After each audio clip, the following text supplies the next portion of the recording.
Jamal. So, a warm welcome to everybody.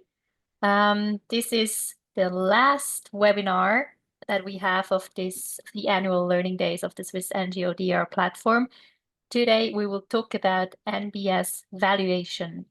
We have simultaneous translation in French and Spanish, and please keep your mics muted during the presentations, but yeah, you can always type your questions into the chat and then we will answer them, hopefully all in the Q&A session, or I also kindly ask the speakers to answer some questions that we might not be able to discuss, to answer them also in the chat.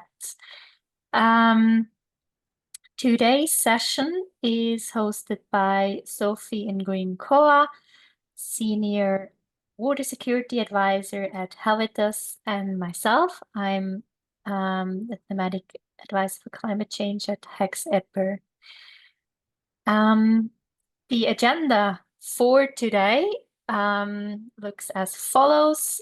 If you are not familiar with NBS valuation, no worries at all. We will start with that question to our speakers, and then we will dive right into the topic, and we'll have Sophie from the Swiss NGO-DR platform and Helvetas presenting our approach and our guide recently launched on NBS valuation, and also the tool we created. And we will have also Ilhom Gulamjanov from Tajikistan. He's the Area Coordinator and Regional Technical Coordinator for Natural Resource Management at ACTED. He will be presenting the case study from Tajikistan. And then we will have two speakers very much familiar with the topic of NBS valuation as well, putting our approach into perspective. And we're happy to have with us today Janina Schnick from IISD. She is the project lead at IISD in the Economic Law and Policy team. And we also have with us Nidhi Nagabatla. And Nidhi has many hats. She's a research and associate professor, but she's also a senior research fellow and cluster coordinator for Nature, Climate and Health at UN University. And she has also been the ex-chair of PADR. So I thank all the speakers today for their support in that webinar. And then I would suggest we dive right into the topic. So the question to the speakers with which we would like to start is, what is NBS valuation for you in a nutshell? If you have 1 minute to describe NBS valuation, what is it to you? And maybe I would ask Ilhom to directly start. Yes, thank you, Annabelle. Actually, it's a very good question. And my quick response will be based on my experience, our experience in implementing NBS, introducing this in our context. So actually, I find NBS is a very important tool to make resource users and make resource users to rethink their current practices and changing their perspectives into seeing these nature-based solutions as an investment for sustainability in the future, sustainable use of natural resources in the future.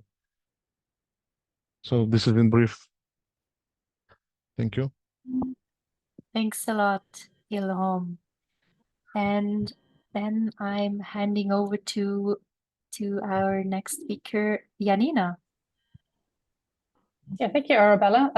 I think from the ISD experience, for me, NBS valuation means first and foremost making visible kind of the value that we already know is there, that is often not described in very concrete terms. And then what follows from that is that it's a tool for decision making and project design and implementation, but it's also a tool to encourage investments in nature-based solutions. So that is both from the financial perspective of financial stakeholders, but also from a government perspective, government stakeholders helping them integrate NBS into their decision-making and their policies. Thank you so much, Janina, for sharing your understanding of NBS valuation. And then we have the last speaker, Nidhi. Would you like to come in? Hello, everyone, and greetings from Malta. I also want to add to what has already been said. I think for us at United Nations, NBS is a multifunctional tool. And if it is able to, we see the valuations along the 3 pillars of sustainability: economic, which is already demonstrating, ecological, which is very much embedded in its construct and concept, but also social, where it is relatively under-reflected. So in the valuation, we want to see the social dimension being boosted, equity and inclusivity being addressed, and it evolves as a tool for disaster risk reduction as well as climate resilience building. Thank you so much to Nidhi and all the speakers for sharing your definition, or as I said, your understanding of NBS valuation. And I think that gave a really comprehensive idea of what it is. So we have heard it's a tool for decision making, to make visible the value of the interventions of what is already there, to rethink, a tool to rethink current practices, and a decision-making tool for investments in the future, and to have something that values maybe not only the economic dimension, that like a traditional cost-benefit economic analysis, but really that comes comprehensively at also social dimensions. So thank you so much to the speakers for providing us these definitions. Yeah, for me, it's similar to what has been said, a comprehensive approach to really looking at the multiple costs and benefits that are there related to nature-based solutions. And I would now like to ask our dear participants, maybe it's the first time you hear about nature-based valuation, NBS valuation. And based on what the speakers have mentioned, what would you say, why do you think NBS valuation is of importance? And maybe you have already done some cost-benefit analysis in your projects. Maybe that has supported you in project steering, implementation. What do you think has been the added benefit of these assessments, or why do you think it's important? So please go on to the Mentimeter and share with us why you think NBS valuation is important.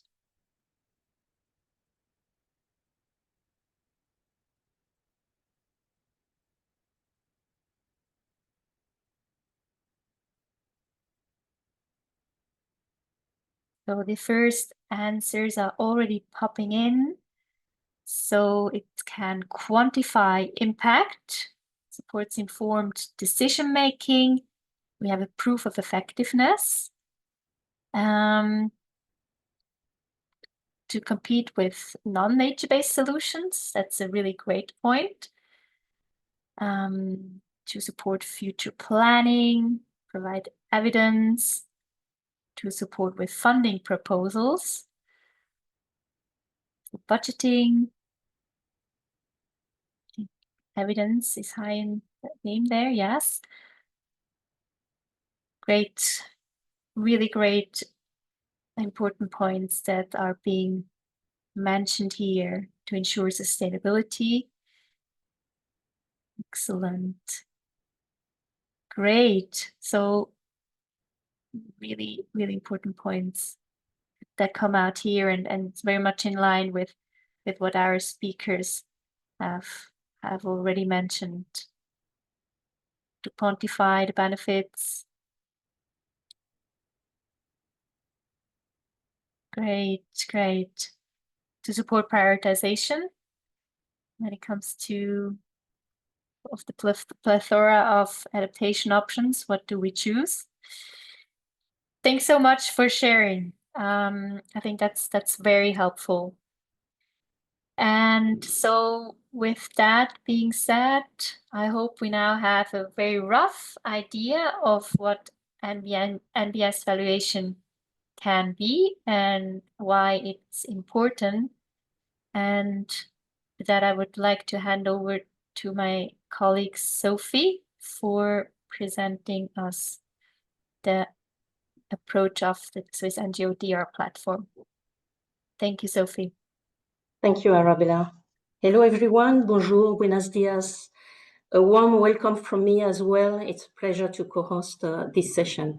And I'll start by presenting the guide produced by the Swiss NGO-DR platform to support the valuation and the promotion of nature-based solutions in development projects that aim at building climate and disaster resilience.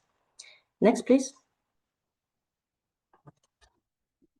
So why do we need to value nature-based solutions? Key reasons are that there's a general lack of evidence on how a green solution such as NBS compare with gray and hybrid solutions.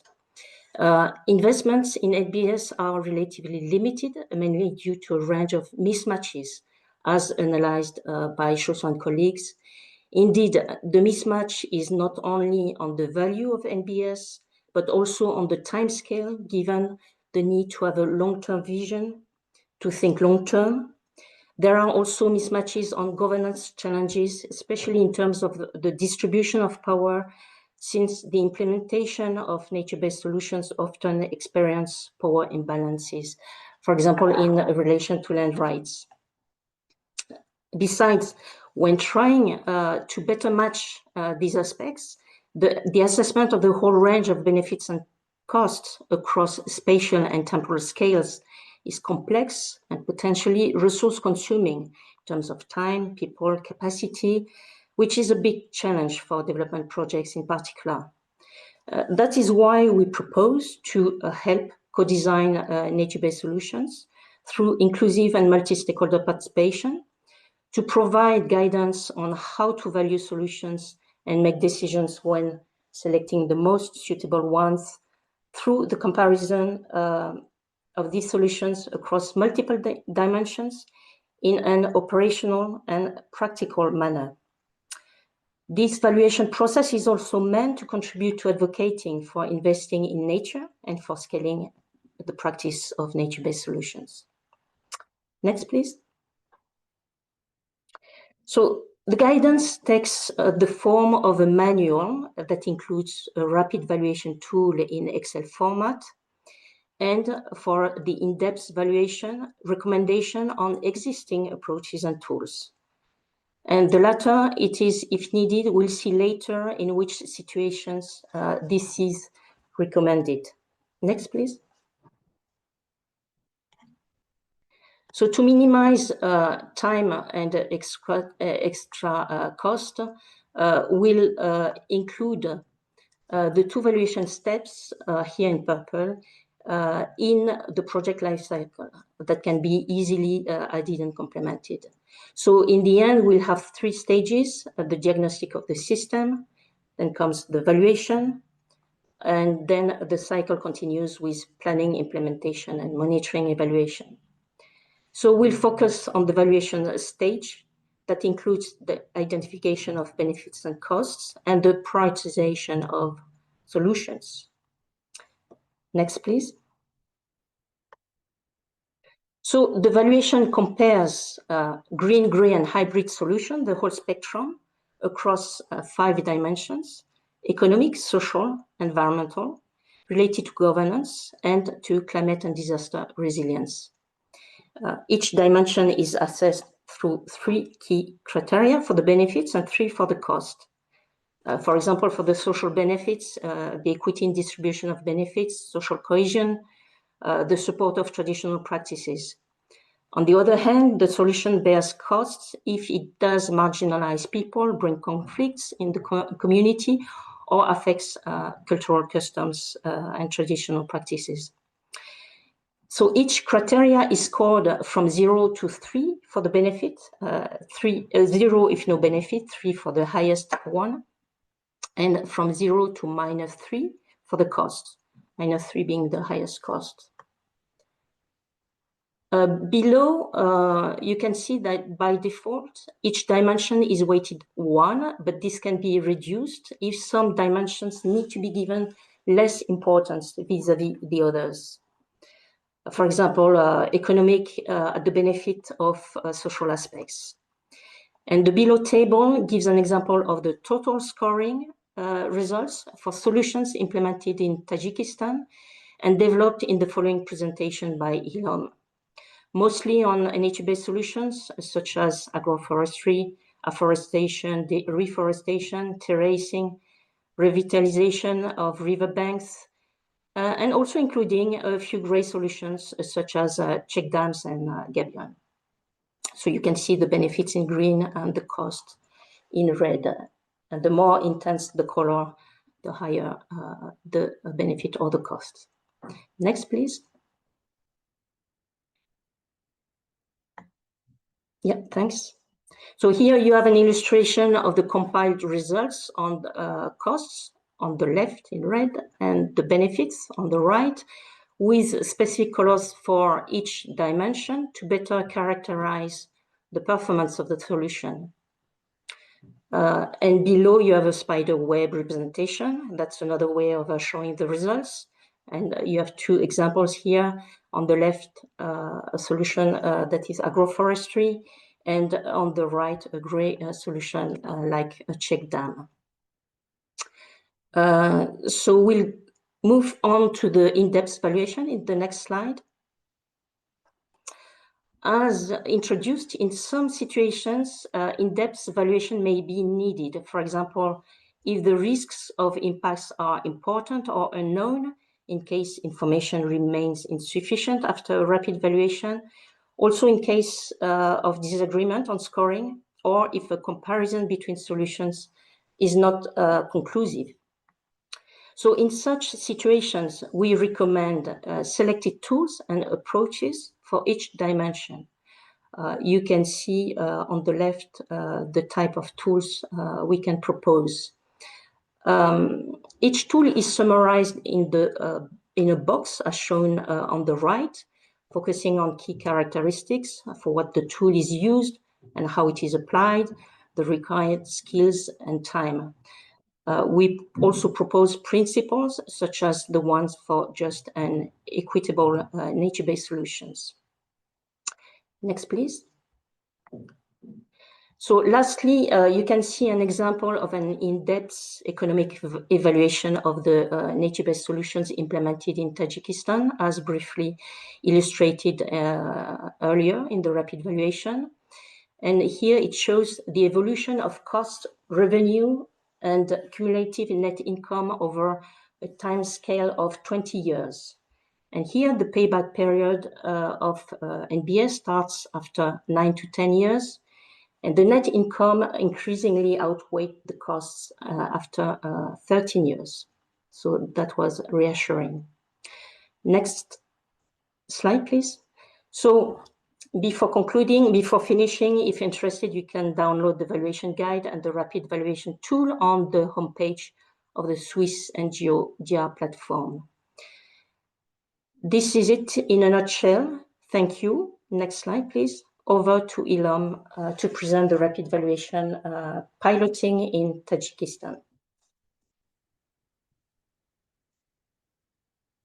Hello, everyone. So Yeah, let me describe so briefly the results of the rapid evaluation tool that we tested in Tajikistan. So we took the example, the cases from the project run by the consortium of Helvetas and Aktet in Tajikistan. So under the project called National Water Resource Management Project. In this project, Aktet is implementing integrated watershed management with the principles of with a focus on nature-based solutions. So the main goal was to improve natural resource management with the ultimate goal of reducing disaster risk in the target watersheds. So next slide, please. Yeah. So for the pilot, we selected one of the target watersheds, which is called Aksu. So the choice was because the project was started in this watershed, and for more than 10 years, the nature-based solutions were piloted and introduced in this watershed. That's why I think it was a good moment when we could test and see the results, and, collect evidence. So this watershed is, as you can see, is really highly prone to natural disasters, and with the main cause was the anthropogenic factor, so the large-scale deforestation, overgrazing, and soil erosion caused by the inadequate use of the land resources by the local resources by the communities. And so that was the watershed where we piloted new methods, trying to introduce this watershed management, and also had a lot of which is quite new to local communities and to stakeholders. So next slide, please. Yes, why this rapid evaluation of actually, yes, the integrated watershed means it actually this already foresees the in a participatory approach. So according to the methodology, the process starts with the in-depth analysis of the context in the watershed. So we actually screen the watershed area and identify root causes and the problems and issues. And also for this rapid evaluation, we'll also kept this approach. So this evaluation was done also with the engagement of the local stakeholders involved in the watershed management. And also the goal was to identify benefits and cost. So as I said, it was also a very good test for ACTED for us is implementing to see the results and see to what extent the NBS is successful and also convincing. And also the big challenge that we faced since the beginning of our intervention in this watershed, that basically the local mentality was more focused on gray solutions. So people had no any understanding of the NBS method. So basically, just an example, if some part of the communities are prone to disaster, so the solution from their side will suggest just to divert the riverbed or to reinforce the bank of the river, or if they have, for example, if they experience insufficient water resources, so just the solution will propose just to extend the irrigation channel or to install additional boreholes, etc. So that's why it was a very complex and local context. So yeah, this was also the moment when we tried to provide evidence to local stakeholders the benefits of the NBS. And also, yes, to make sure that the solutions also help together to identify the most suitable ones that are more beneficial, that more benefits to local ecosystem. Next slide, please. So yes, here is the table summarizing and providing examples of the costs and benefits for selected measures. So you can see deforestation and passive reforestation, for example, is a solution. So we have identified the cost together with the stakeholders and incomes, the benefits. So you can see the costs are mostly related to maintenance, construction, etc. And incomes, this is the describing what are the benefits and what are the types of the incomes that are deriving from this nature-based solutions. So next slide, please.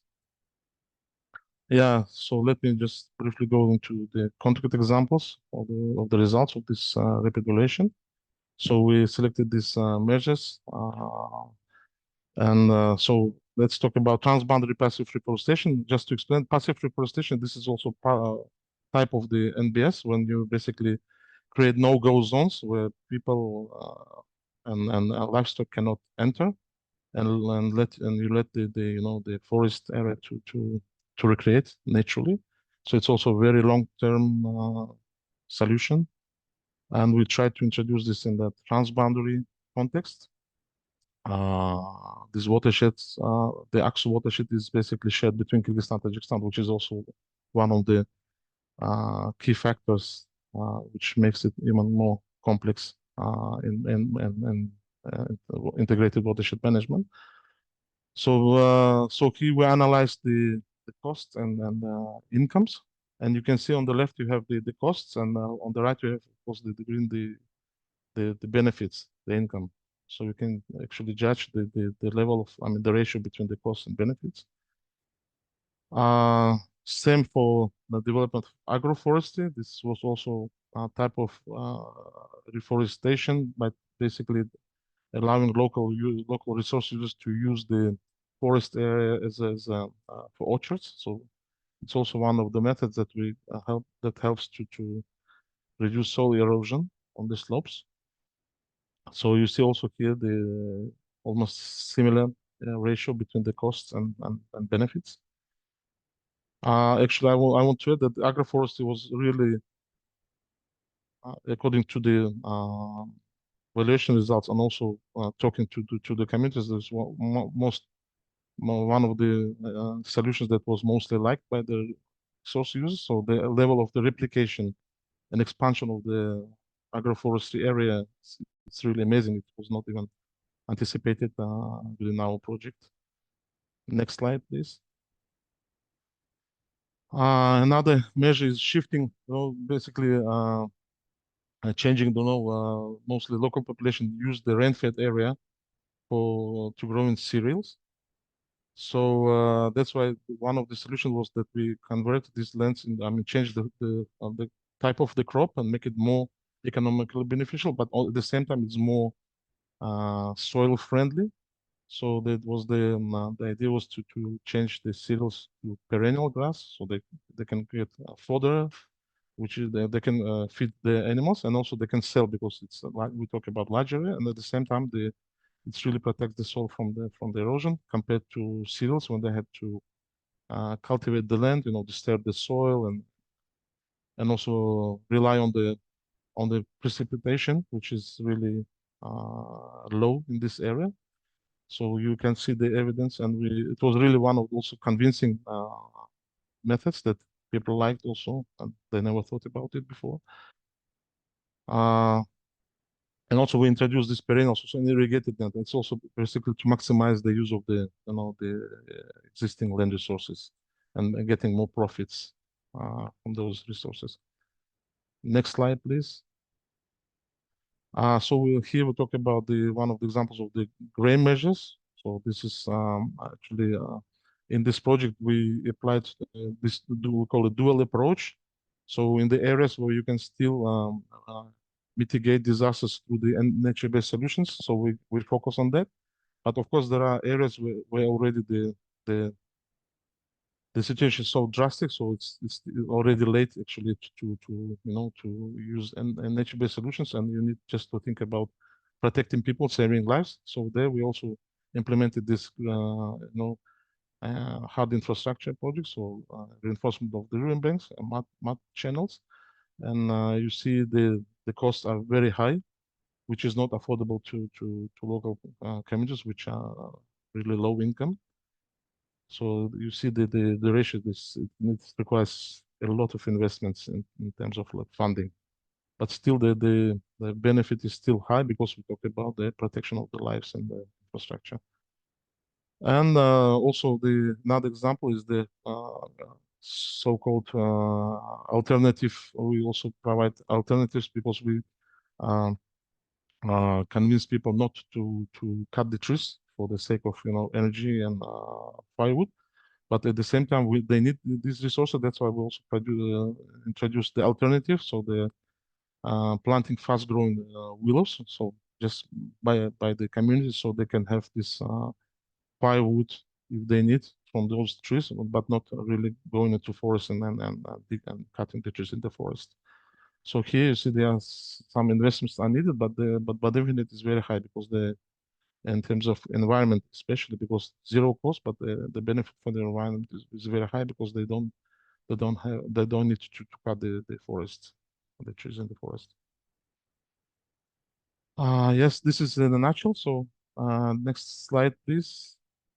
Yeah, just a few words about the challenges and lessons learned. So as I mentioned, one of the challenges is the traditional mindset in Tajikistan.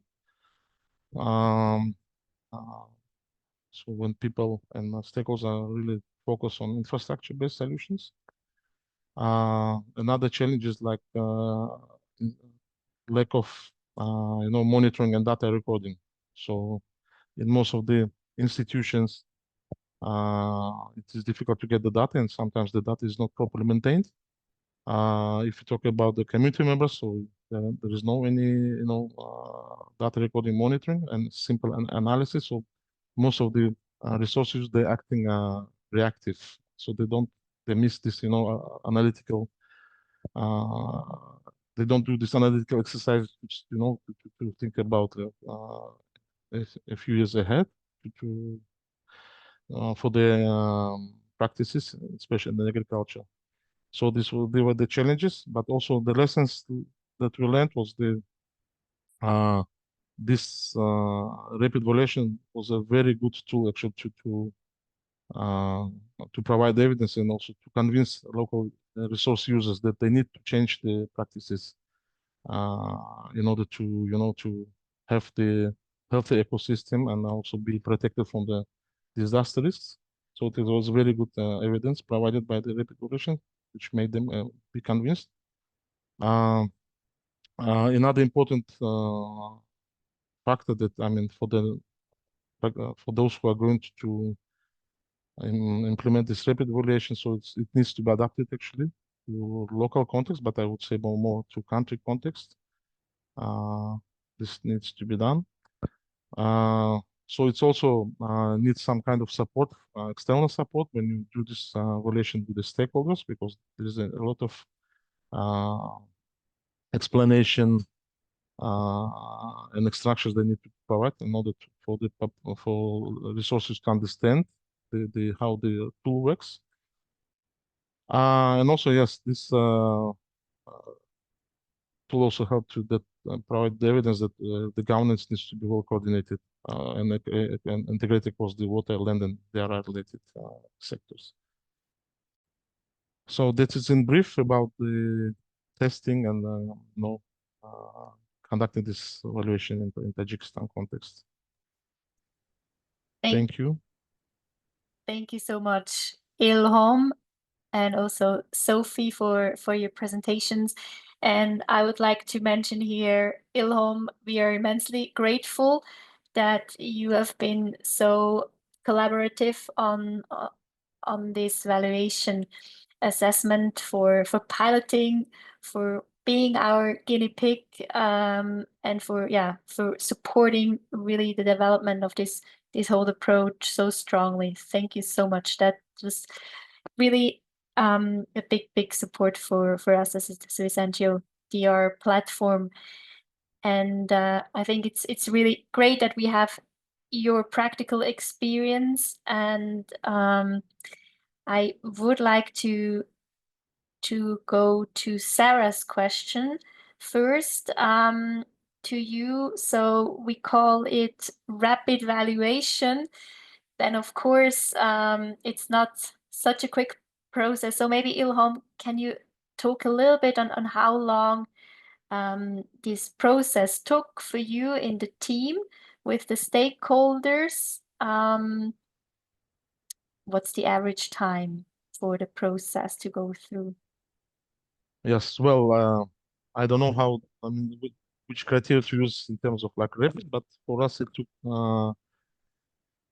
time, I think, because it depends on the uh, size of your stakeholder group, you know, and also, as I mentioned, there's a challenge that the traditional mindset is really not in favor of nature-based solutions. So, and when evaluating the methods, so we had to spend quite some time with especially with the resource users, you know, the community members, because it takes time actually to explain them why this variation, and then it takes time also to you know to explain how this works, this tool, because we talk about scoring, and this is also it took us time to actually to explain how the system works, and we did it actually together because with some stakeholders it was much easier. If you talk about some government institutions or the you know the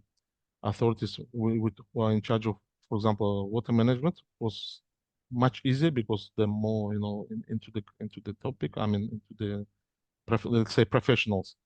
But mostly the challenges with the community members because it takes time. So it took maybe 2-3 meetings with each you know community member groups to first to explain, then to come back, then to go again, cross check. You know, let them giving them time when they can think over and then come up with a you know with a concrete scores for each of the dimensions. So I don't remember exactly now, but I think at least 2 months for us when we talk about just Aksu. Now we didn't cover most of it, but yeah, I think it takes time when we talk about the rural areas. It's a bit challenging. But Ilham, are you now referring also to the in-depth economic analysis you did, the first exercise we did? If we take just maybe like the workshop for the rapid valuation, of course it might need some awareness raising and so on beforehand, but if you take just the workshop to go through the Excel file, how much time do you think is needed? Well, yes, I think it takes maybe a week maximum when we actually explain the table, then we give time and then we come back and we just you know cross check the results. So it's I think a maximum a week we can do this. Okay, yeah, great. Thanks a lot for sharing this. And I see Sarah has gotten the answer she was looking for. Then I'd like to take Nicole's question, which I think is also highly relevant. And Nicole is asking whether the assessment allows that the figures are, or that they're financial figures rather than just weights, as in, for example, GCF feasibility studies, or for NUP implementation, you need the results in actual financial terms. And maybe Sophie, can I hand this over to you? Sure. Thank you, Nicole, for this question. Unfortunately, we cannot translate all weights in financial figures through the rapid valuation. However, that is why we are proposing in-depth valuation whenever it is needed, meaning for the economic dimension that would be, for example, an economic and financial analysis. For the social aspects, it could be a social cost benefit analysis. And for the environment, there are economic methods on the contingency evaluation, market prices, choice modeling, etc. So that is why, I mean, I presented the guide as first, let's try to get as much as possible in terms of understanding, comparing solutions via a rapid valuation. And if there are some specific needs, such as these ones, we cannot avoid a more in-depth valuation. Thank you, Sophie. Welcome. So within our tool, we have these weights for each of the categories, and it's a multi-stakeholder assessment from low to high, being expressed in 0 to 3. So it's, we don't need, or we don't assess financial figures in this preliminary rapid evaluation tool, as it's really intended to be a first step exercise in a project design phase, where you probably or not have all these figures at hand, but it should guide you, as Sophie said, in the process of identifying gaps that you have, where you have information gaps, whether this be in the economic side or on the social side, where maybe you have to assess further, okay, in terms of accessibility of this solution, or in terms of conflict sensitivity of this solution, are there any potential challenges that we have to be aware of? So where are the red flags when it comes to the different options or solutions that we have at hand? So I hope this helps you, Nicole. And as I don't see any further questions in the chat for the moment, I would like to thank again Ilhom and Sophie for their presentations, and yeah, I think the Habitat Actor team in Tajikistan has been doing really a lot of work for this, and we're, as said, immensely grateful. And we hope that your work can benefit, and also projects in other contexts. So I would now like to go to the second part of our webinar, where we would like to put the Swiss NGODR platform approach on NBS valuation into perspective. And for this, as already introduced, we have invited the two experts, Janina Schnick from IISD and Nidhi Nagabadla from UN University, and strongly engaged also in pattern network. So I am handing over first to Janina to give us a presentation on the IISD approach and a comparison of the Swiss NGODR platform method and theirs. Thank you so much, Janina.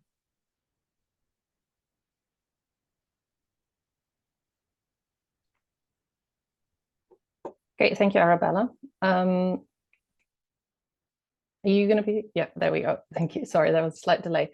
So maybe we can stay on this slide just for a second. So I'll be presenting on a methodology that was developed by IISD, and specifically IISD's Nature-Based Infrastructure Global Resource Center, which is called SAVI. And this stands for Sustainable Asset Valuation. And it is what we call an integrated cost-benefit analysis. So basically what we are doing with that is that we start from the traditional asset valuation approach, and we integrate into that added benefits and avoided costs, so externalities, indirect, direct, and induced outcomes of an intervention. So for example, a nature-based solutions project. And the advantage really of that is that we are trying to put, also going back to the question in the chat, we're trying to put monetary values on those added benefits and avoided costs. So we're looking at economic, social, and environmental aspects there. ISD has applied this methodology in nearly 50 projects across 24 countries around the world since 2021. So we've tested it in quite a few different cases. And I'll be explaining just a little bit how it works, and then we can see where the overlaps are with the rapid evaluation tool. So next slide, please. So this shows a little bit the approach that we're taking with the SAVI methodology. So we have a qualitative and a quantitative approach here. So the first step is qualitative, when we look at the project that in question together with all the stakeholders that are either involved in the project or affected by it. And we develop what is called a causal loop diagram. So a causal loop diagram is based on systems thinking, and it basically is a map that identifies all the impacts and drivers of change around an NBS intervention and how they are interlinked. So it's a very complex drawing of arrows of different aspects, and we do this together. We co-create this with project stakeholders involved. And then these maps inform the development of the quantitative part of the model, which is either Excel-based, or it can be a different modeling software, system dynamics model. And there, the most important indicators of the project will be calculated, equations will be built, so that the data and the assumptions that we have found in that specific context, that project, can then be fed into that. We then also take additional data into account. So we look at location-specific climate data. We look at spatial analyses. We do literature review in order to understand kind of the different aspects in that context. We look at aspects like jobs and health for socioeconomic indicators. We look at things like carbon sequestration or habitat quality, and we really try to put a monetary value on each of these in order to come up with the full picture.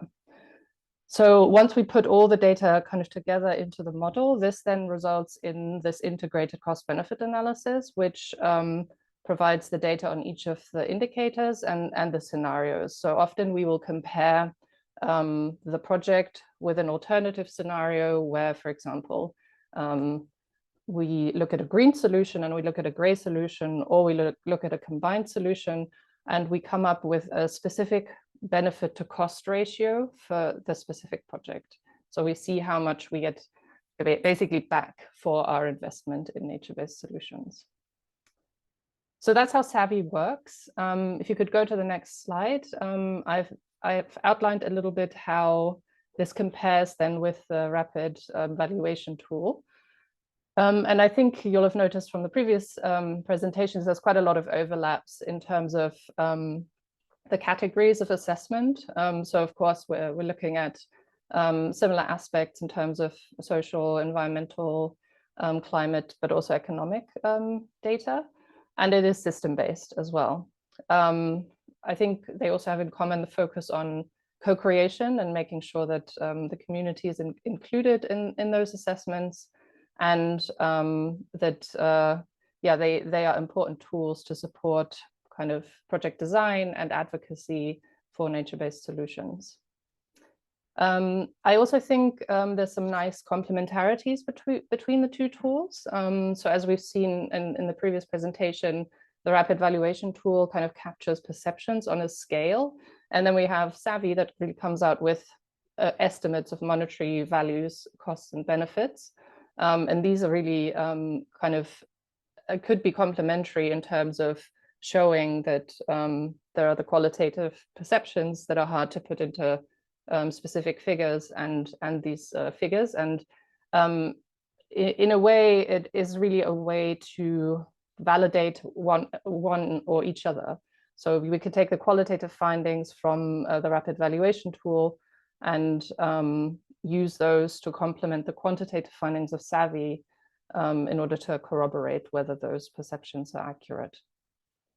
Then, as Sophie said, an in-depth assessment, often, especially when we're looking at kind of specific monetary values, is inevitable. I see the rapid valuation tool really as a first step before going more into in-depth analyses. And in that in-depth analysis, SAVI could help kind of provide additional data for specific aspects that are going to be analyzed. And then in terms of sort of outward communication, my impression of the rapid valuation tool is that it's very accessible to communities and to project implementers in terms of integrating it into their systems and also their decision making. The SAVI methodology, we also, obviously, our goal is for this to become a decision-making tool for project implementers and for communities to also understand the value of the interventions that they are often involved in and supporting. But we also place a particular focus on financial stakeholders and policymakers, and making the data and the cost-benefit analyses that we generate with SAVI understandable to them and accessible to them. One thing that we do to encourage that is a specific set of trainings. So often the SAVI kind of assessment will go along with a training for the project stakeholders. But ISD also runs an annual live program where we train anyone really who's interested, practitioners, financial stakeholders, policymakers, in using this cost-benefit analysis. So this is actually a live program that starts in October, so later next month, which is completely free and open to the public to make sure that this kind of knowledge doesn't stay inaccessible or too difficult to understand, but really that it is something that is explained in detail and that others can apply it in the future themselves as well. So I think, yeah, maybe I'll stop here and looking forward to questions later on. Thank you so much, Janina. And it's great seeing this complementarities and potential synergies between the two approaches. Thanks a lot. And I'm now handing over to Nidhi for the research university perspective. Thanks a lot, Nidhi. Thank you so much. And I also want to kind of highlight that some of the content that I will be sharing also reflects the role of PEDAR in outlining idea, concept, and a tool. And I will say something about it later, but also the work acknowledges the contribution of other academic institutions who have contributed in terms of scholarship towards this tool. The next slide, please. And there I can elaborate a little bit on the work. This is also the website of PEDAR as an ecosystem-based approach to disaster risk reduction is one of the concepts that PEDAR as a platform for multiple stakeholders, including UN, national agencies, national experts, regional agencies, regional experts, think tank is serving as a resource platform to bring together experts to facilitate knowledge exchange, to facilitate a dialogue, co-creation of knowledge. And one of the things that I would like to highlight, the emphasis on ecosystem-based disaster risk reduction, ECO-DRR. As a concept, it has anchored on the ecosystem services concept and the scholarship that has been there from the Millennium Ecosystem Assessment Report of 2005. So as ecosystem-based services approach was being embedded into a number of governance agendas, including disaster risk governance, adaptation and climate resilience, ecosystem management. I think this was just a step again to bring the DRR context and the environmental challenges concept together in form of a tool. ECO-DRR tool has a direct bearing to disaster risk reduction in contrast to ecosystem-based adaptation, which mainly talks to climate-related adaptation building. So the more on this, you can visit the PEDAR website, see the case studies, the the projects, the reports, and also find experts who are working specifically on implementing, exploring the application of EcoDRR.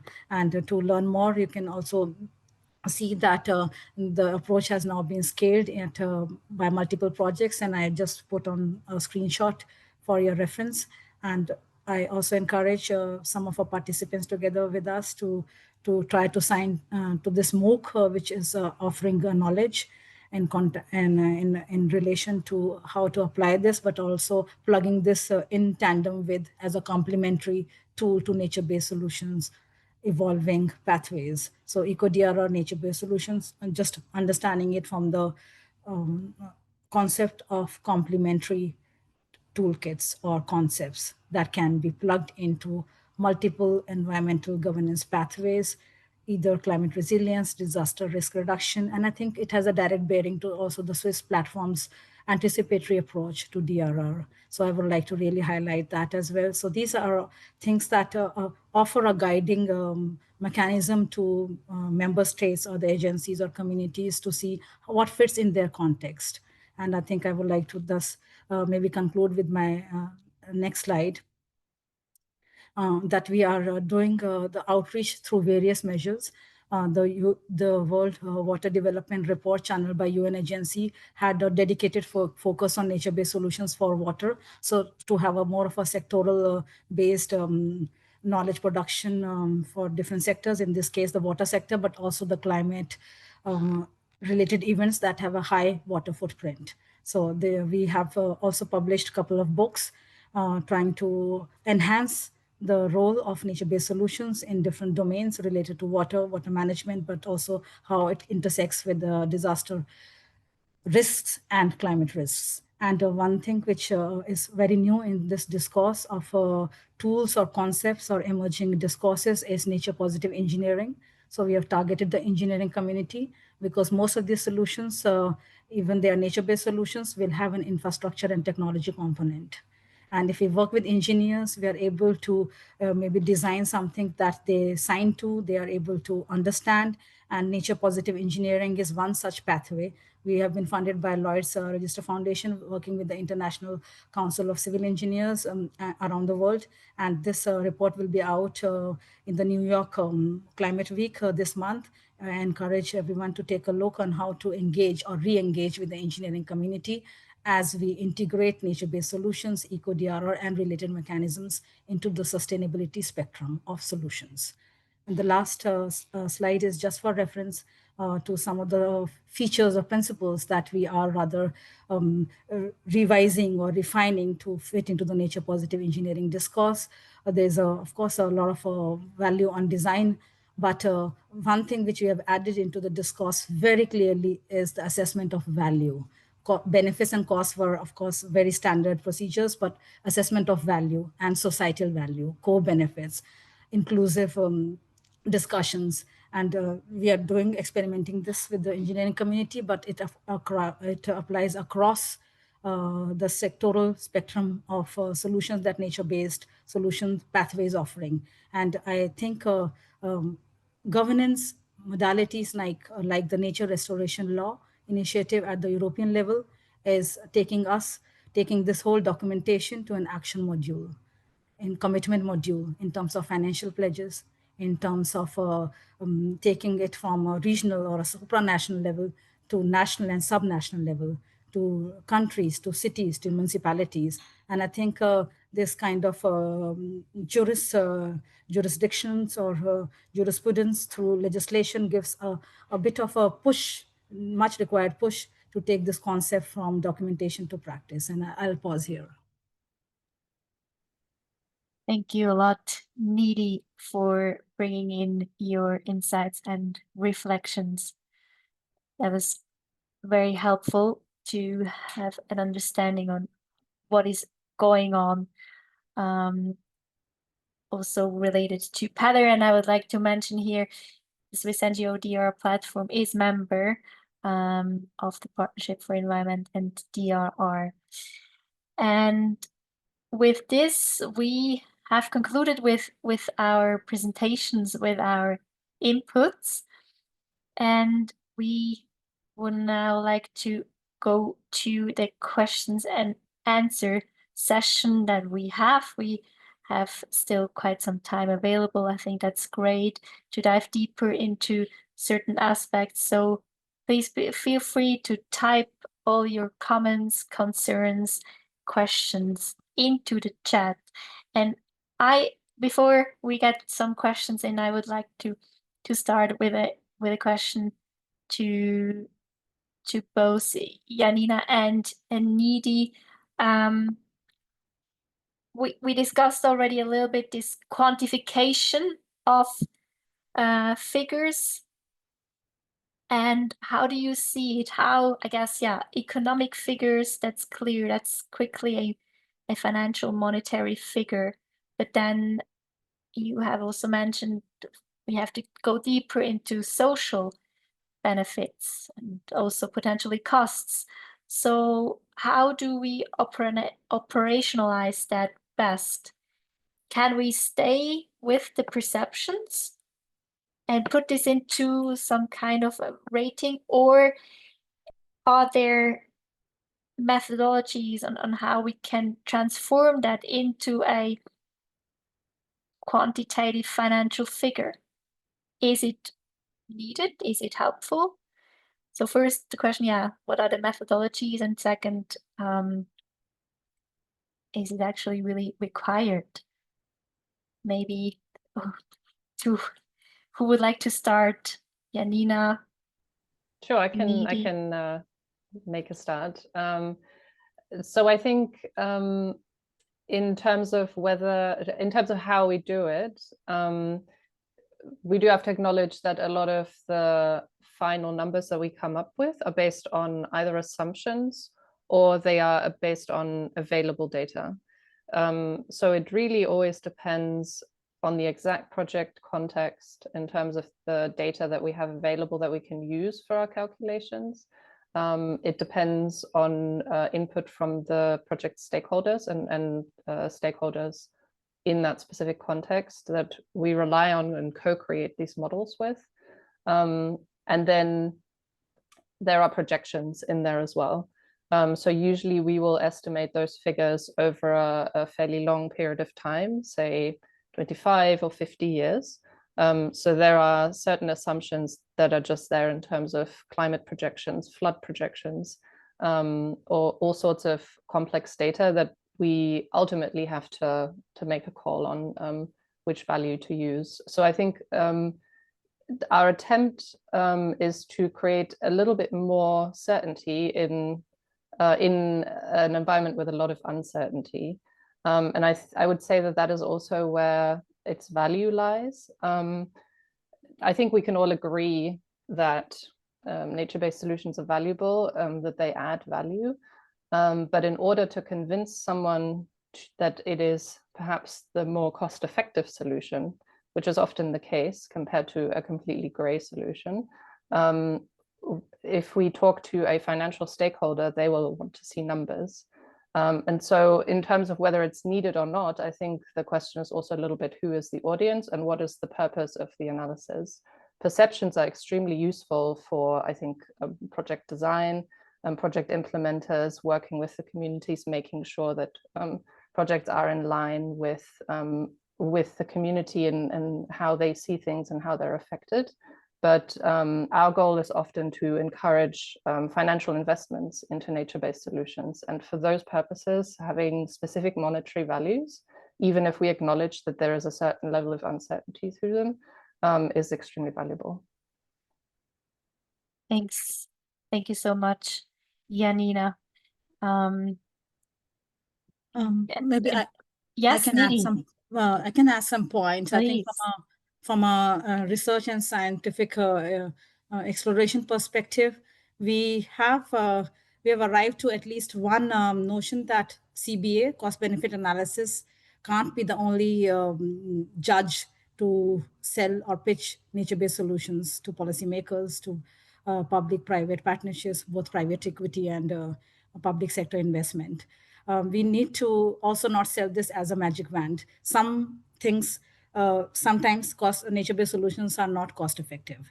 the cost effectiveness only comes after the discount rate is adjusted to more than 10 years, 20 years. For example, talking about mangroves, I think they will show the desired result in 10 to 15 years to 25 years. This is a long time period, and we need to factor that upfront in terms of discount rate. That's theoretical. If you have to really make a pitch to that, then we have to look at the continuum. So infrastructure solutions or technology or engineering-based solutions, hybrid solutions, and nature-based solutions, total 100% shift. But there would be a threshold where hybrid solutions will have to play an intermediate role for nature-based solutions to mature and then become fully functional. So this is like one from theory to practice that we sort of teach, and we also work in projects to have a whole continuum or a spectrum of transition spectrum. The other point that I also want to highlight is that we need to plug nature-based solutions in the documentations of various multilateral environmental governance targets and goals. So to have financial mobility, and they become a pathway to mobilizing sustained investment. So if we are talking long-term, it's only good, because sustainable investment is also talking that time period. It's not short-term, it's long-termish. So I think that's where they are sort of aligning to each other. One thing we also noted in several of our interventions where nature-based solutions find a place on the table is that we have to look for private-public partnership models. It has to go beyond the public funding, because then it only limits its life and scale. And if we have PPP models, for example, the city of Mumbai, where real estate cost for every inch of land is as equal to New York or equivalent, the private sector people wants to retain and sustain some land. So they are ready to invest in not letting their high cost infrastructure be impacted by disasters. So they're putting some money on the table for nature-based solutions. And that's where public-private partnership models, along with the private sector, who especially have good real estate on high value properties in coastal lands or many other vulnerable regions, and they have to come on board. So PPP model can go a long way in assuring that nature-based solutions stay with us on a long term. And we have one project with one of our PEDAR members I'd like to highlight here, if you get a chance to look through. It's called Naturance. It's insurance for nature and nature for insurance. So bringing the insurance partners also on board. And this again takes into account and talks to the long-term dimension, which should be a tandem point of discourse when we put nature-based solution as part of sustainability pathways to our agendas. So I think I'll pause here. Thanks a lot, Nidhi. And we have a question from Alexander. He's mentioning assigning monetary values for cost-benefit analysis is important, but for investors, the focus is on financial analysis that demonstrate bankability or return on investment. Does IISD also provide methods or tools to support this? Janina, I'm handing over to you. Yeah, so on the first part of the question, definitely agree that financial analysis is very important, and this is part of the unfortunately we have a little bit a short amount of time today to go into all the details, but we do have a financial component of the Savvy assessment, which include financial analysis, and they also include aspects like ROI, so return on investment. We have a specific financial team that is part of our department that was involved in actually developing the Savvy assessment, the methodology. And so really the idea is to demonstrate bankability of these kinds of projects. And going to what Nidhi said, I agree that the hybrid solutions are often the solutions that show the highest return on investment, or that are the most cost effective. So where we combine nature-based solutions with gray solutions and have something in the middle. Thanks a lot, Janina. And Jamal is mentioning the importance of local knowledge and locally led decisions as most important for nature-based solutions. I think we all can back that up.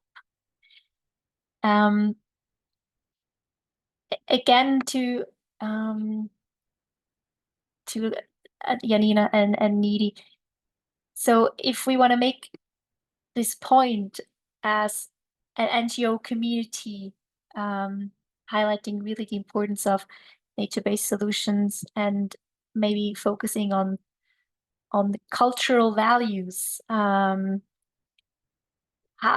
what would be your strategy? How would you integrate or sell these kind of non-monetarily quantifiable benefits or values? What's the best strategy to sell these kind of benefits to maybe to investors, let's say, to potential donors, maybe also private sector, or those more in tune with financial figures? Is there a strategy that you find that has potential for success? Maybe I can share 2 points. I think the emerging discourse, especially from the climate negotiation side, the non-economic loss and damage. So the non-economic benefits or co-benefits could plug into the emerging scholarship on how NELD is being unpacked. So that could be a pathway to pick up some of the points on how to justify or integrate non-economic benefits. And non-economic benefits are not necessarily non-financial benefits. There could be a financial calculation done on such. We are academically and conceptually, we are not yet there, but there are some segregated studies looking into that. The other thing is from a cultural value, if you see indigenous communities or remote area communities, which are most vulnerable to exposure to multiple disasters or even impacts of climate change, they are also best suited to implement nature-based solution. One, because they are risk, if you see the risk profile of a highly dense urban landscape, to implement a nature-based solution is much harder because your risk to people per square density is very high. But if you have more of a remote communities, then the risk coefficient goes a little bit medium to low because of the larger landscape, less population density. So if you kind of do some kind of business models or simulation models for applying nature-based solutions, we are able to counter the risk density, risk per the population density and the area size. And in that way, the remote communities, especially the indigenous communities, if I talk about North America per se, I mean, I worked in Canada and we were discussing this, and there was a lot of first buy-in because they're looking for solutions which also ties with nature, because nature is not just a resource for them, it is a way of life. So anything which ties nature back to a solution is very acceptable, one. So we have to leverage that. Second, because the risk profile of a community which is not superly dense is low. So I think there is a bit of a nice trade-off analysis which goes in favor of nature-based solutions in good cultural settings or social-cultural settings, especially with indigenous communities or other kind of communities who are off the grid. So I think I would rather say that we go with more of an evidence backing, which could do a bit of an assessment on how nature-based solutions can be upscaled in such settings. Really important points. Thanks a lot, Needy. Really agree on that. I can maybe just add some ideas on the messaging that we use, both with government, but also with financial stakeholders. We often use the analogy of the tip of the iceberg. So, you know, sort of traditional analysis looks at investment costs, and that shows the difficulty of doing nature-based solutions.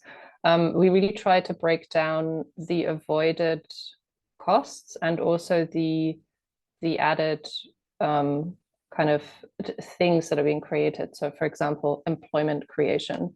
We try to put a number on that. If we calculate how many people will be employed by implementing and maintaining a nature-based solution, or avoided flood damage to infrastructure, for example, if in the long run floods can be avoided health costs, from water pollution, for example, or from heat. So I think part of it is really breaking it down into those specific costs so that we come out with kind of net benefits at the end that we can put a number on. And of course, societal or economic benefits such as health-related or employment-related are also particularly important for government agendas. So in policymaking, these actually bleed into completely different sectors, but we try to show for policymakers kind of the importance of bearing this in mind, even when it, on the surface, not necessarily has anything to do with nature-based solutions. So we try to visualize that really as an iceberg, literally, and show that everything that is below the water, so all the added benefits and the avoided costs are much higher and much larger than what you see at the top, which is just the investment. I think that's a great analogy you are showing, and maybe that's something we as and as an NGO community can also start doing more and having this iceberg visualization. But there's a question by Budap on what are the challenges and limitations of cost-benefit analysis. Who from the speakers would like to answer on that? And I'm also looking at Sophie and Ilham. I think Ilham, you have quite some experience on cost-benefit analysis. Would you or Sophie like to answer?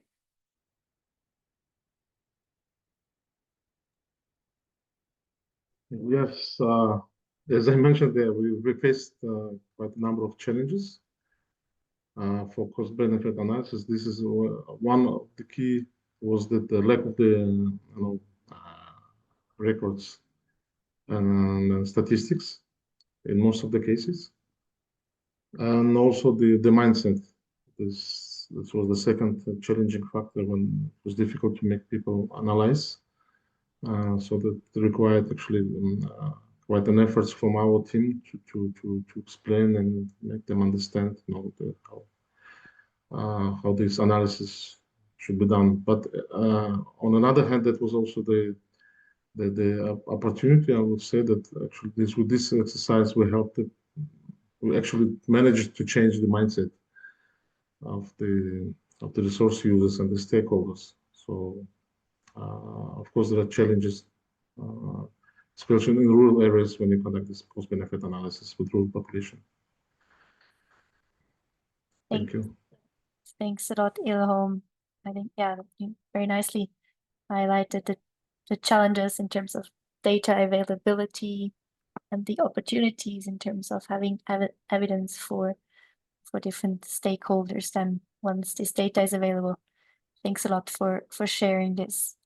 And maybe for general understanding, we started with some support by CEST and the EBA facility doing an in-depth economic cost-benefit analysis, and then we only went for this more holistic valuation approach. So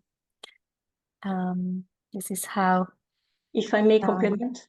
Yes, please, Sophie. Yes. Thank you.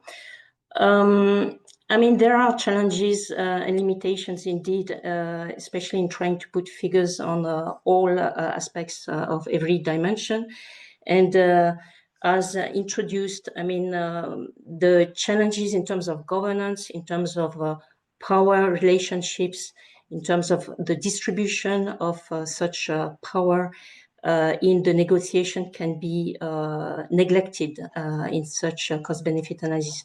That is why the guide aimed at providing the opportunities of all types of stakeholders, from communities to local government officers and above, to discuss among each other about what are nature-based solutions, but how to value them, trying to make sure that all these dimensions are covered. I mean, it cannot be fully satisfying and fully quantified, but at least the key objective is to reach a consensus on what's best to do, what are the most suitable solutions for the future, the ones to be implemented with the agreement of all parties around the table.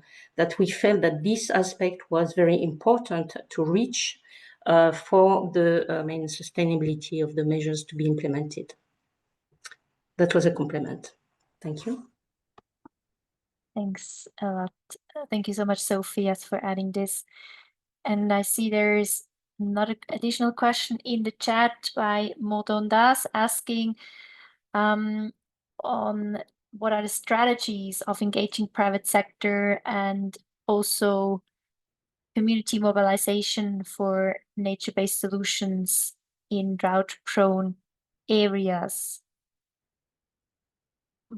Is anybody of the speakers willing to take on this question by Morondas? Maybe a couple of reflections from working with the private sector as PPP models, public-private partnership models. I think there could be some more of policies, incentives that can be provided for like green tax credits. So if a corporation or private sector is working closely on something that is contributing to sustainability, and there are some paradigms already in place in many different countries, but they're very scattered. But if that could be channelized through the NBS gateway, where if a private sector is a partner, then he gets a bit of a tax credits or tax benefits because it's investing in something which is sustainable. And I think if we are able to do this kind of policy support system, PPP could become a very successful gateway for upscaling nature-based solutions. And one thing is at the community level, we have great examples again from the world from Bangladesh, for example, the microfinance. So if we're able to give, again, some kind of green finance to communities to do a bit of upscaling, again, this comes with the benefit, not so much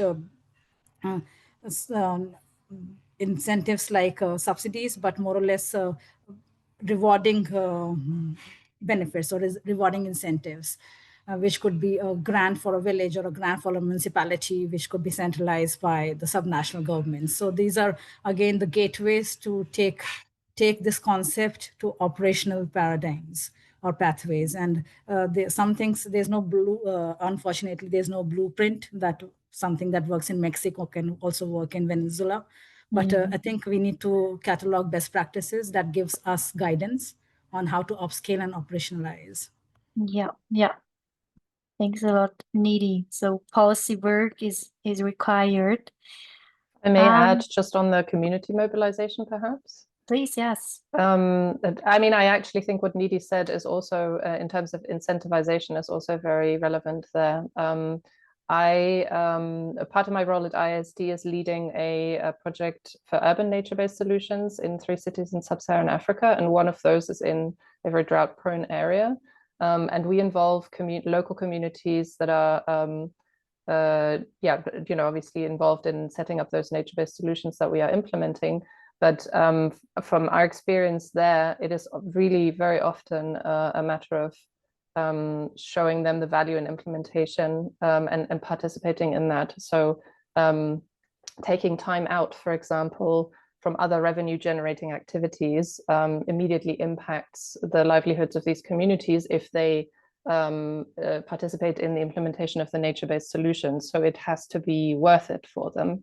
Adequate compensation or something that makes it worth it for the communities to participate in the implementation of nature-based solutions. That could also be payment through ecosystem services, whatever it may be, job creation, but it has to be, it has to make sure that people can still maintain their livelihoods and that they can not only participate, but then also see the payoffs of those nature-based solutions for their own communities.